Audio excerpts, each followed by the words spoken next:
Dear student, how are you? आप ठीक है?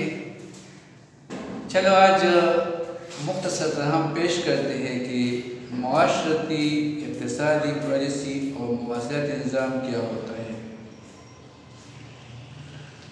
सोशल पॉलिसी मुआशरे के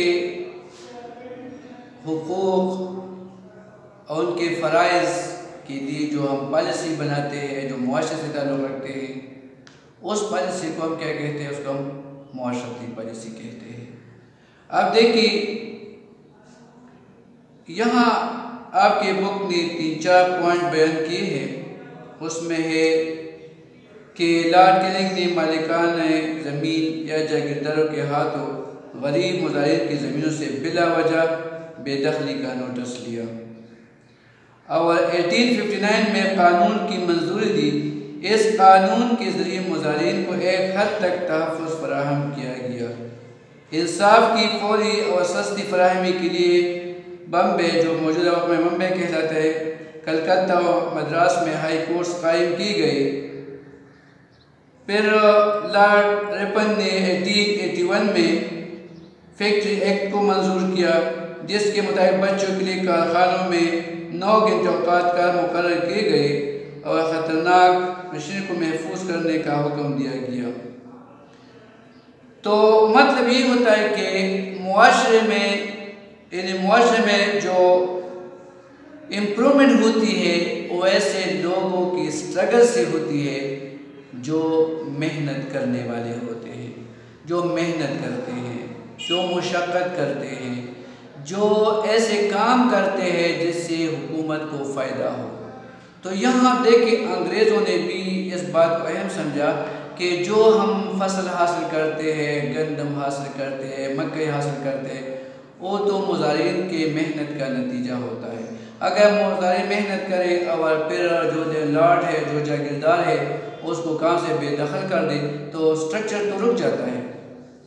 फिर फैक्ट्री में मुलाजिमीन काम करते हैं, दिन रात मेहनत करते हैं, अगर उनके बच्चों को सुकून न हो, उनको फ़ायदा न हो, तो उसकी काम का क्या फ़ायदा।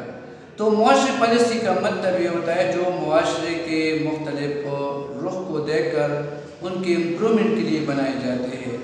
फिर हम आते हैं इक़्तिसादी पॉलिसी की तरफ। आप देखें, हम कहते हैं economy is the backbone of a country for its development. यानी दौलत जो है, इकानमी जो है, एक मुल्क की तरक्की का ढांचा आगे बढ़ाने के लिए बहुत ज़रूरी होता है। अगर पैसा है तो हम इंडस्ट्री भी कायम कर सकते हैं, अगर पैसा है तो लोगों की लाइफ स्टैंडर्ड भी इम्प्रूव हो सकती है, अगर पैसा है तो हम तमाम ज़रूरत ज़िंदगी भी फराहम कर सकते हैं। तो आप देखिए, इसमें क्या है, माशी हालत बेहतर बनाने के लिए हिंदुस्तान से माशी माहिरीन को बुलाया गया और उनकी मुशावरत से इनकम टैक्स का निज़ाम मुतारिफ़ किया गया। इनकम टैक्स क्या होता है? एक आदमी जो बड़ा जागीरदार हो, सनतकार हो, वो पैसा कमाता है तो हुकूमत उससे एक रेशो के मुताबिक पैसा काटता है मुल्क के दूसरे कामों को चलाने के, जिसको हम इनकम टैक्स कहते हैं। फिर उन्होंने कहा कि इक़्तिसादी तरक्की की ज़रूरी है कि हम सड़कें बनाएं, कारखाने कायम करें, मुज़ाहिरीन के फ़ायदे के लिए काम करें, सनती तरक्की को मुमकिन बनाए।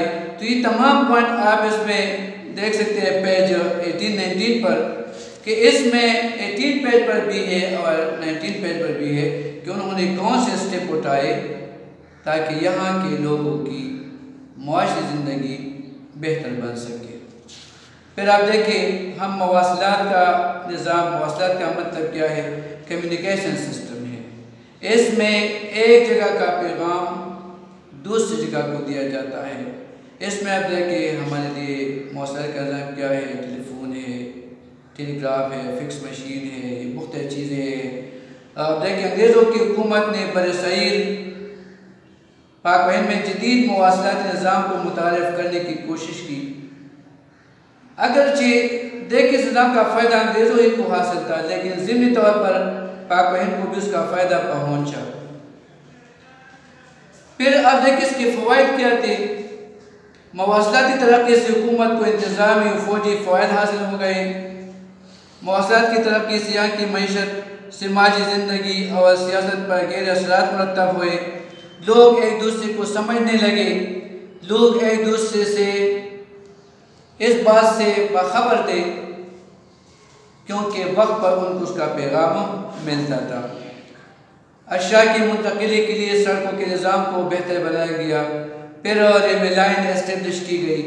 ये क्यों किए गए? आप देखिए, आपको पेज 20 और 21 पर देखिए तो आपको अंदाज़ा होगा कि एक मुल्क के लिए मुआशरती निज़ाम बेहतर बनाना, इक़्तिसादी निज़ाम बेहतर बनाना और फिर मवासलात के निज़ाम को अकॉर्डिंग टू द स्टैंडर्ड बनाना कितना अहम होता है।